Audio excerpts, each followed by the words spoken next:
Stephen Davis Murder Case.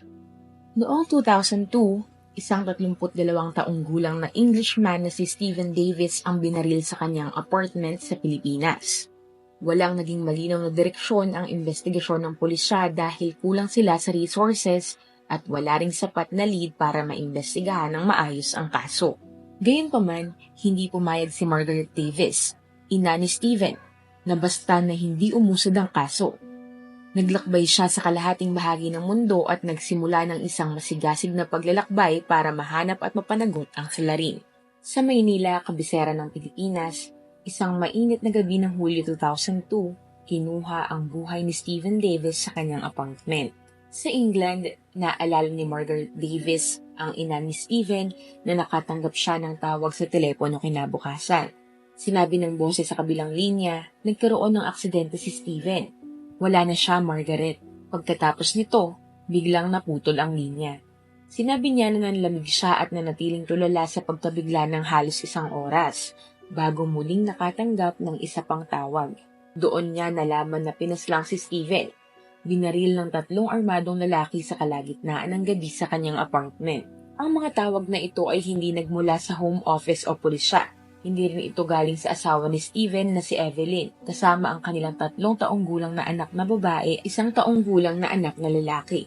Ang mga tawag ay mula sa matalik na kaibigan ni Stephen na si Mike na natutulog sa parehong apartment sa kwarto sa tabi ng kay Stephen. Pinanganak si Stephen noong 1970 at lumaki kasama ang 2 niyang nakababatang kapatid na babae sa Nottingham, England. Sa nakalulungkot na insidente, binawian ng buhay ang kanyang ama sa isang aksidente nang siya ay 14 na taong gulang pa lamang. Inalala ng kanyang mga kapatid na tila biglang nagbago si Stephen mula sa pagiging masiyahin at walang pakialam na kuya patungo sa pagiging responsable dahil pakiramdam niya ay kailangan niyang gampanan ang tungkulin ng kanyang yumaong ama sa bahay. Ilang panahon ang lumipas, nagsimulang makipagrelasyon ang ina ni Stephen na si Margaret sa isang lalaki na nagngangalang Alan at sinabi niyang nakaaantig ng damdamin na makita kung paano nagka-bonding sina Stephen at Alan at kung gaano kasarap sa pakiramdam na muling nagkaroon si Stephen ng parang isang ama. Sa kabila nito, manatiling tahimik at medyo mahiyain si Stephen na hindi mahilig makisalamuha. Siya ay matalino at mahilig sa computer, lalo na sa programming. Oo, tinuturing siyang medyo nerdy ng kanyang mga kaibigan, ngunit sa kabuuan ay mabait siyang tao. Nang 21 taong gulang pa lamang si Stephen, nagtrabaho na siya sa isang kumpanya ng computer sa Nottingham ng 1 taon nang lapitan siya ng isang mas malaking kumpanya sa Hong Kong at inalok ng posisyon doon na triple ang kanyang sahod. Hinimok siya ng kanyang inang si Margaret na subukan ang oportunidad na ito, ngunit ayon sa ilang kaibigan niya, marahil hindi iyon ang pinakamagandang opsyon para kay Stephen noong panahong iyon. Matalino at masipag siya, ngunit medyo inosente at bata pa. Nang makapagsettle na, nagkaroon siya ng bagong libangan at sumali sa isang flying club. Ang club na ito ay nasa Angeles City sa Pilipinas, 2 oras ang biyahe sakay ng eroplano. Kilala ang Angeles bilang lungsod kung saan maraming mga profesional ang pumupunta para mag-party, mag-relax at ipagkilala sa mga babae. Naalala ng kanyang kaibigang si Mike na nagulat siya sa karisma ni Stephen sa mga kababaihan. Sinabi niyang nagustuhan siya ng mga ito dahil matangkad siya, may kulay blonde na buhok, at may mga katangiang western, bukod pa sa magaling siyang magpatawa.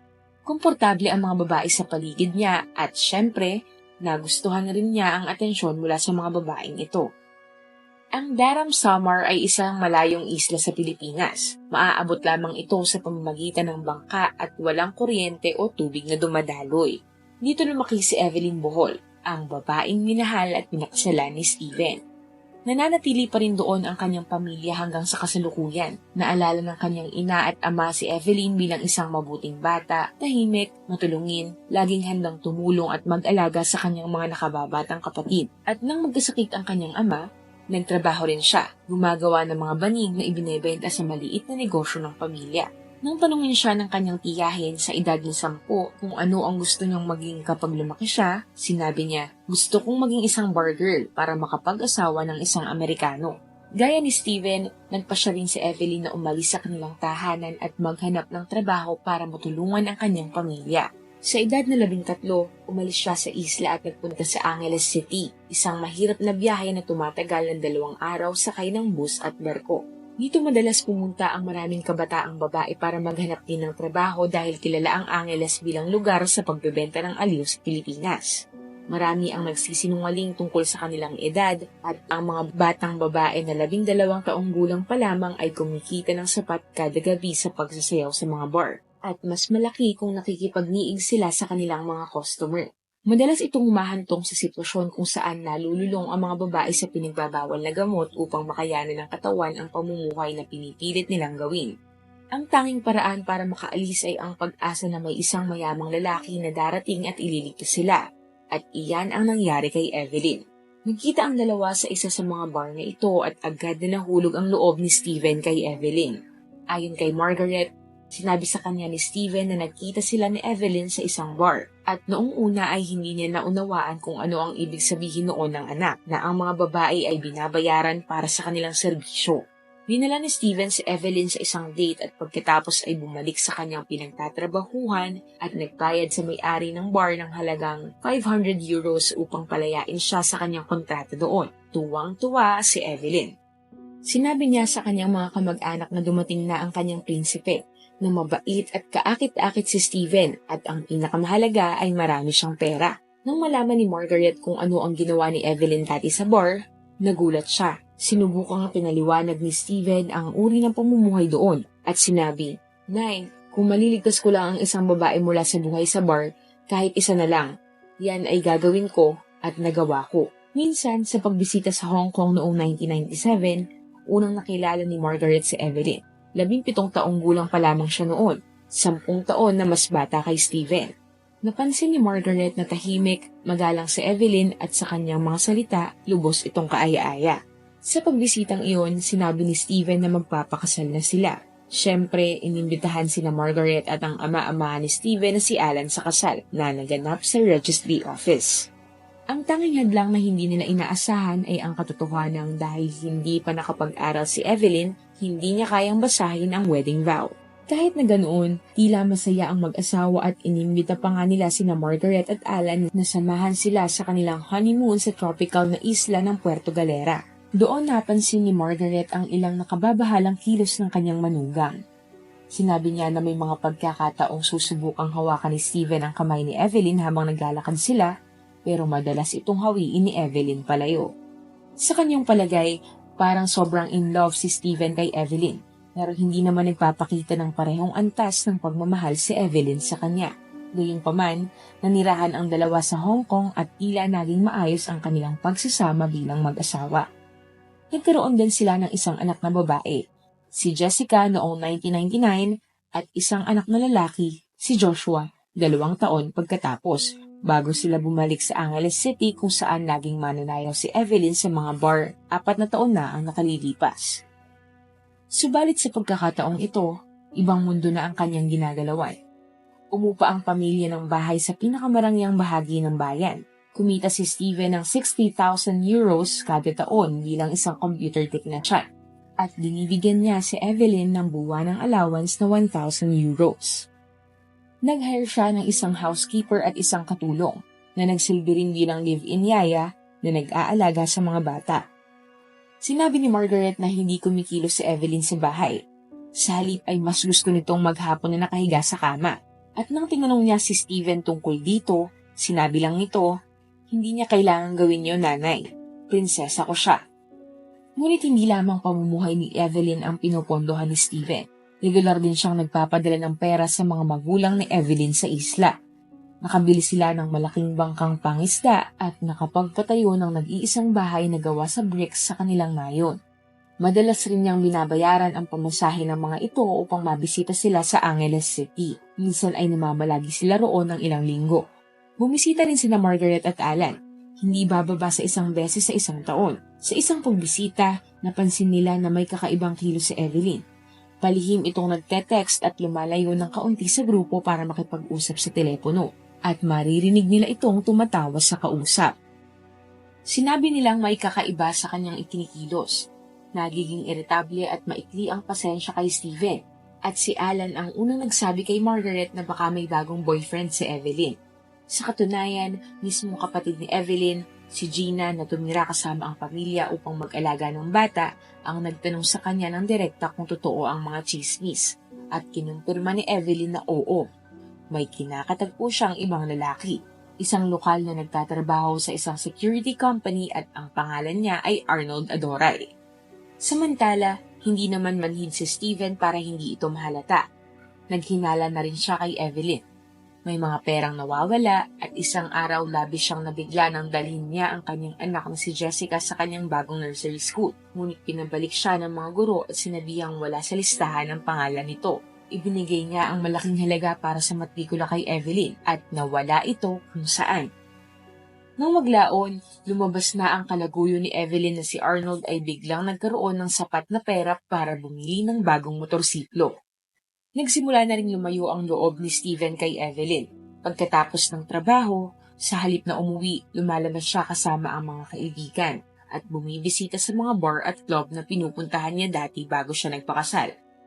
Lumalabas na, ayon kay Mike, kahit hindi ito ganap na nangangaliwa, naniniwala siyang minsan ay nakakahanap si Steven ng kalinga mula sa mga ilang panandaliang aliw sa piling ng mga babae sa bar. Kahit na ganoon, umaasa pa rin si Steven na maaayos ang kanilang pagsasama.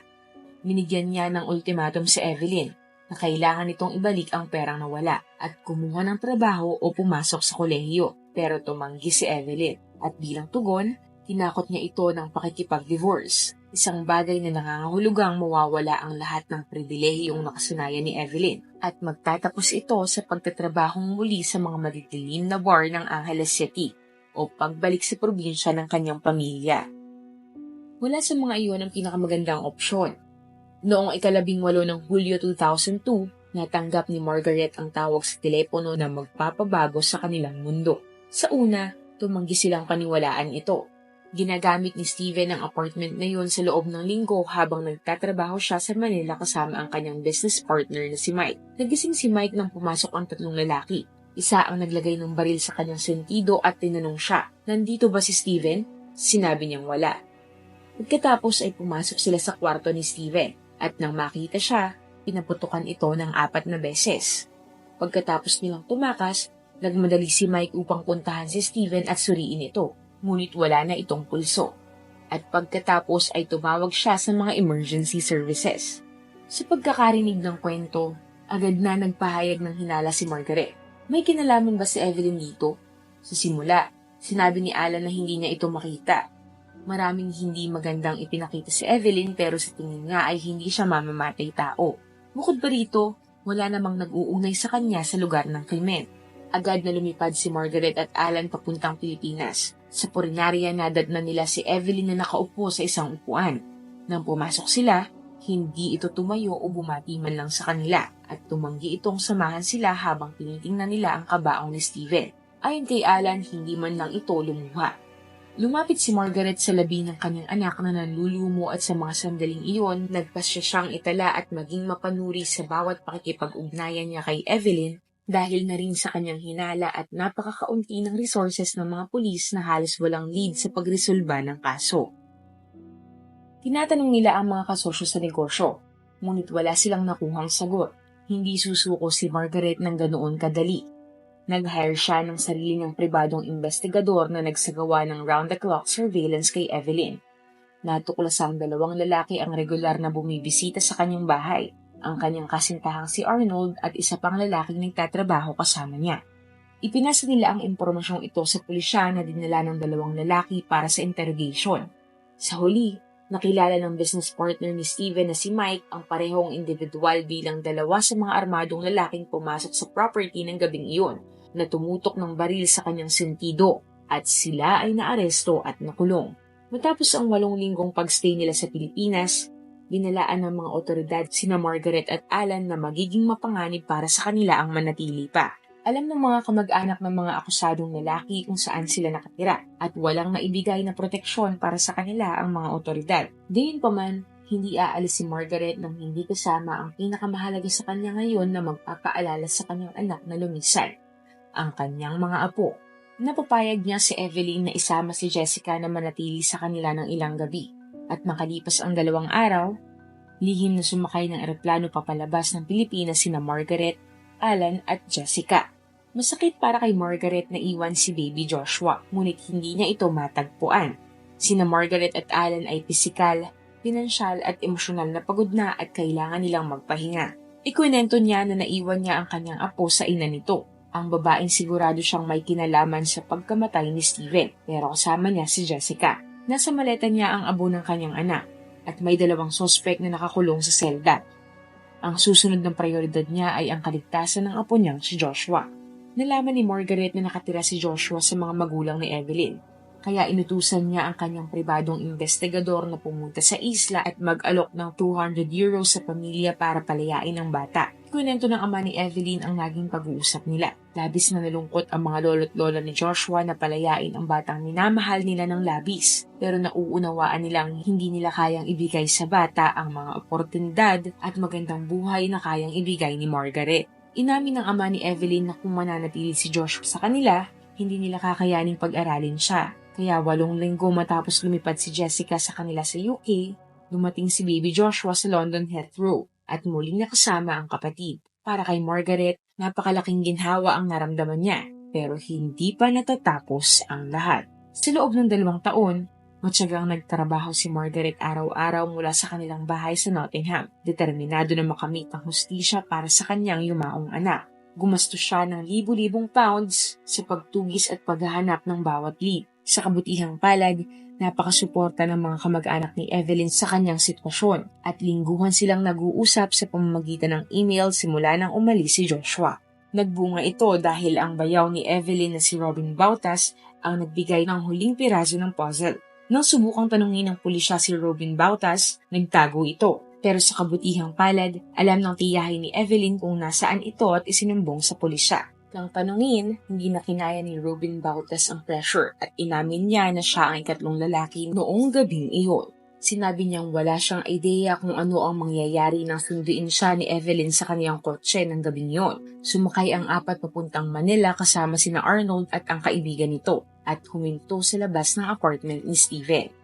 Ibinigay ni Evelyn kay Arnold ang mga susi at naghintay siya sa baba ng kotse habang isinasagawa ng 3 lalaki ang pag-atake. Kinumpirma ni Robin na si Arnold ang bumaril kay Steven. Bilang kapalit ng kanyang pakikipagtulungan at pagiging testigo sa estado, hindi na sinampahan ng kaso si Robin Bautas. Gayunpaman, nahatulan sina Arnold Adoray at ang kasama nito at ngayon ay nagsisilbi ng habang buhay na pagkabilanggo. Noong Pebrero 2004, naaresto at kinasuhan din si Evelyn bilang mastermind ng pagkitil ng buhay ni Steven. Sa kaso niya, may pagkakataon ang isang hukom na isaalang-alang ang lahat ng ebidensya at magdesisyon kung ang mga aksyon niya ay may pananagutan sa pagkamatay ni Steven. Tinanggihan ni Evelyn ang lahat ng paratang, pero may matibay na ebidensya laban sa kanya. May susi ang mga salarin, testimonya ni Robin at nasira ang alibay niya nang magulat ang isang kapitbahay na nakita siyang bumabalik sa bahay ng madaling araw matapos niya sabihin na natutulog na siya. 14 na tao ang nagbigay ng ebidensya laban kay Evelyn at wala ni isang tao ang handang sumuporta sa kanya sa korte. Habang hinihintay ang desisyon ng hukom, ilang linggo ring nakulong si Evelyn. Pinabayaan siya ng kanyang pamilya at minsan lang binisita ng kanyang ama. Noong Nobyembre 2004, 2.5 taon pagkatapos ng insidente, bumalik si Margaret sa Pilipinas upang dumalo sa korte para marinig ang hatol ng hukom. Sinabi niyang kinakabahan siya pero umaasa siya na makakamit nila ang hustisyang pinagsikapan nila. Napatunayang nagkasala si Evelyn sa pakikipagsabwatan sa pagpatay sa kanyang asawa at hinatulan ng habang buhay na pagkabilanggo na sa Pilipinas ay may minimum na 40 taon bago isaalang-alang para sa parole. Lantaran ang pag-iyak ni Margaret sa korte. Sinabi niya sa mga naghihintay na reporter na wala siyang naramdamang kasiyahan sa pagkakaalam na makukulong ang manugang niya dahil hindi na nito maibabalik ang buhay ng kanyang anak. Binigyan siya ng 10 minuto upang makausap si Evelyn ng pribado bago ito dalhin palayo. Patuloy na itinanggi ni Evelyn ang lahat. Binigyan siya ni Margaret ng folder na may mga larawan at guhit na ginawa ni Jessica at Joshua para sa kanya at pagkatapos ay umalis na siya. Maliban sa sumusunod na liham, hindi na nagkaroon ng anumang ugnayan sina Margaret at ang kanyang pamilya kay Evelyn. Ito ang liham na isinalin sa Tagalog. Dear Evelyn, pinaslang mo ang aking anak at iyong asawang si Steven kasama ang iyong kalaguyo. Walang anumang salita mula sa iyo ang magpapaniwala sa aking wala kang kasalanan. Lilisanin ko ang Pilipinas at iiwan kita sa lugar na ito. Makakamit ang hustisya at gugugulin mo ang mahabang panahon sa bilangguang ito. Tatanda ka at maiisip mo ang buhay na iyong sinayang. Nasa iyo na ang lahat. Tinawag kang prinsesa ni Steven at minahal kita ng sobra bilang tunay ko na ring anak. Napakasama mo at hindi mo naisip ang mga buhay na nasira mo. Kinuha mo ang anak ko at ngayon ay nasa akin ang iyong mga anak na balang araw ay magtatanong, "Bakit, inay? Bakit ka naging masama at piniling iwan kami? Tinanggalan ng karapatang makasama ng matagal ang aming ama. Mamahalin ko ang mga anak mo at magiging masaya at hindi ka naiisipin pa. Hindi kita mapapatawad o gusto pang makita kahit kailan."